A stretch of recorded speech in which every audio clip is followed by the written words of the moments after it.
Level Committee recommendations on one nation, one election, on simultaneous elections. Those recommendations have been accepted today by the Union Cabinet.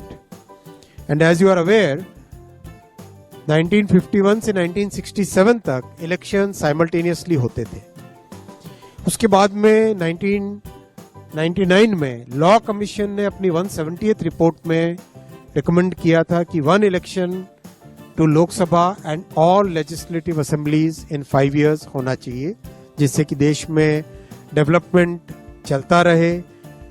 जो बहुत सारा खर्चा होता है elections के कारण वो न हो. बहुत सारा लॉ एंड ऑर्डर और क्रिमिनल जस्टिस सिस्टम जो बाधित हो जाता है, because policeman are totally deployed in maintaining the election law and order. वो सब जो बड़ा एक मिशन, बहुत बड़ा एक डिसरप्शन रहता है, वो ना हो.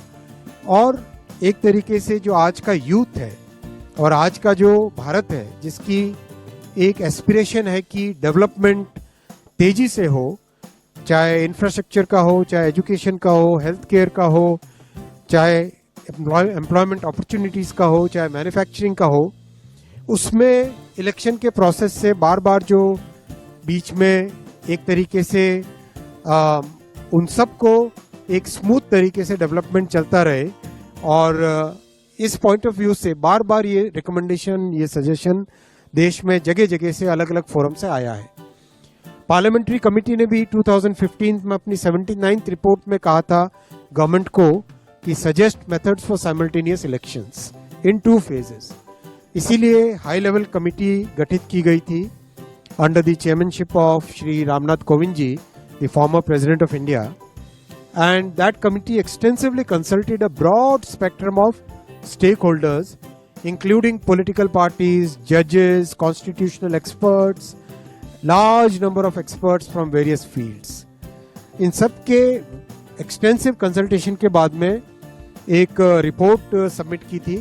वो रिपोर्ट आपको ऑनलाइन अवेलेबल है, ये वेबसाइट आपके सामने रखा हुआ है और आप यहाँ से ऑफिशियल वेबसाइट से डाउनलोड करना. A large number of political parties across the political spectrum have actually supported the One Nation, One Election initiative.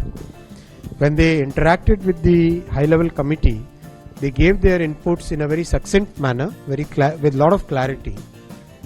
Our government believes in creating a consensus on items which affect our democracy, our nation in the long run, and this is a subject, this is a topic which really will strengthen our democracy, will strengthen the center-state relations, will make sure that our country grows at a much faster pace, will remove so many impediments which come in the growth of our country. And we have seen there is a huge emphasis among the youth for having common elections, simultaneous elections, so that the progress of the nation keeps moving on unhindered. And we have seen that kind of support from the youth, from various sections of the society. So over next a few months we will be creating that consensus, and